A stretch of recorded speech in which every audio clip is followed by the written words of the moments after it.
নবীজির পালক পুত্রের স্ত্রীকে বিয়ে করার কারণ, জায়দার তালাকপ্রাপ্ত স্ত্রীকে বিয়ে করা নিয়ে ইসলাম বিদ্বেষীরা অনেক আজে বাজে কথা বলে। তবে যারা এ ব্যাপারে জানে তারা ঠিক মন্তব্যই করে। তখন আরবে প্রচলন ছিল উঁচু বংশ নিচু বংশকে বিয়ে করবে না, কিন্তু ইসলাম জাত বংশ প্রত্যাখ্যান করে কেবল সাম্যবাদের প্রচার করে। এদিক দিয়ে নবীজি স্থির করলেন তার আপন ফুফাতো বোন জয়নাবের সাথে নবীজির দাস জায়েদ বিন হারিসের বিয়ে দেবেন, কিন্তু এতে জায়েদ বা জয়নব কেউই সায় দিল না।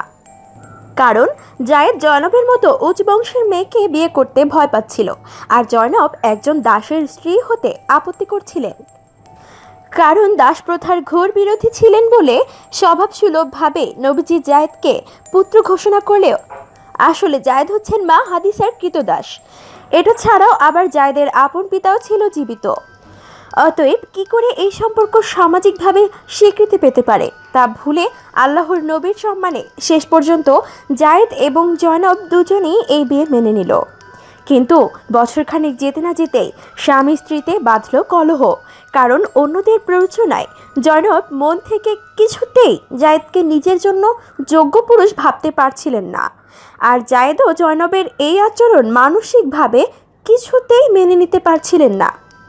সব মিলিয়ে জায়েদ মানসিক সংকীর্ণতায় ভুগে নবীজির কাছে যেয়ে জয়নবকে তালাক দেবার জন্য মনস্থির করলেন, কিন্তু নবীজি বারবার তা মানা করে জায়েদকে ধৈর্য ধরতে বললেন। জায়েদ যদি জয়নবকে সত্যি সত্যি তালাক দিয়েই বসে তাহলে তো সেটা হবে ভয়ঙ্কর। কারণ যতই উচ্চবংশীয় হোক না কেন, একজন দাসের পরিত্যক্ত স্ত্রীকে এই বর্বর সমাজের কেউ বিয়ে করতে পারবে না। কিন্তু শেষমেশ জায়েদ আর নবীজির কথায় ধৈর্য ধরতে পারল না। মানবোচিত কারণে জয়নবকে ঠিকই পরিত্যক্ত ঘোষণা করলো, আর জয়নব এতে মহা সমস্যায় পড়ল। কারণ তৎকালীন আরবে যেসব মহিলারা বিধবা বা স্বামী পরিত্যক্ত হতো তাদেরকে নর্দমার কীট হিসেবেও কেউ মূল্যায়ন করতো না। তাই বাধ্য হয়ে নবীজি নিজেই জয়নবকে বিয়ে করবেন বলে সিদ্ধান্ত নিলেন। আর জয়নবেরও এটাই আশা ছিল যে নবীজিকে বিয়ে করে একজন পয়গম্বরের স্ত্রী হবার সৌভাগ্য অর্জন করবে। কিন্তু এটা কি সম্ভব? কারণ বর্বর কাফেররা এমনিতেই বিরূপ, তার উপর আবার এই ঘটনা ঘটলে কাফেররা তার নামে আরও বেশি কুচ্ছা রটাবে। এমন দ্বিধায় যখন নবীজি ভুগছিলেন তখন আল্লাহ গুনার এই ব্যাপারটিকে অপছন্দ করল। কারণ যিনি নবী তিনি কখনো মানুষকে ভয় পাবে না, ভয় পাবেন একমাত্র আল্লাহকে।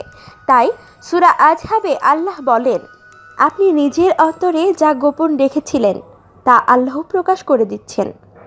আপনি মানুষের নিন্দা ও অপবাদকে ভয় করেছিলেন, কিন্তু আল্লাহকে ভয় করাই ছিল আপনার জন্য অধিকতর সঙ্গত। সূরা আজহাবে আল্লাহ আরও বলেন, আল্লাহ কোনো মানুষের মধ্যে দুটি হৃদয় স্থাপন করেননি। তোমাদের স্ত্রীগণ যাদের সাথে তোমরা জিহার করো তাদেরকে তোমাদের জননী করেননি, এবং তোমাদের পোষ্যপুত্রদেরকে তোমাদের পুত্র করেননি। এগুলো তোমাদের মুখের কথা মাত্র। আল্লাহ ন্যায় কথা বলেন এবং পথ প্রদর্শন করেন।